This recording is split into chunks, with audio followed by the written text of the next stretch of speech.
Hello friends, Shankar बोलचे आमच्या गोंया खातीर। हांव पेडणे आसा आनी पेडणे न्हंयभागाच्या फुडें हे आतां जे वॉटर लॉगिंग जाला न्हू, हे तुमी पळोवपाक शकता। आतां हे वॉटर लॉगिंग जाला, हितून टू व्हिलर वाले आहा तेंच्यांनी गाडये कशे चलोवपाचे हे प्रमोद सावंताक विचारता हांव, PWD मिनिस्टराक।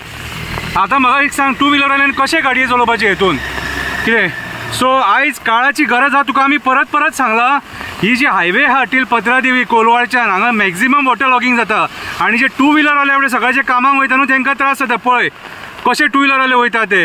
सो हांव पेडणेचो आमदार आणि PWD मिनिस्टर प्रमोद सावंत तुका रिक्वेस्ट करता, पत्रादेवी हायवेक जितले जाग्यार वॉटर लॉगिंग जाला तेची सिरियस दखल घे आणि MVRाक सांग हे मॅटर मातशें सॉल्व करून दी म्हणून। हांगा पळय ह्या उदकान कोणी पडोन मरोंक सुद्दां शकता आणि हेका जबाबदार आसतलो हो सरकार आणि PWD डिपार्टमेंट। देव बरें करूं।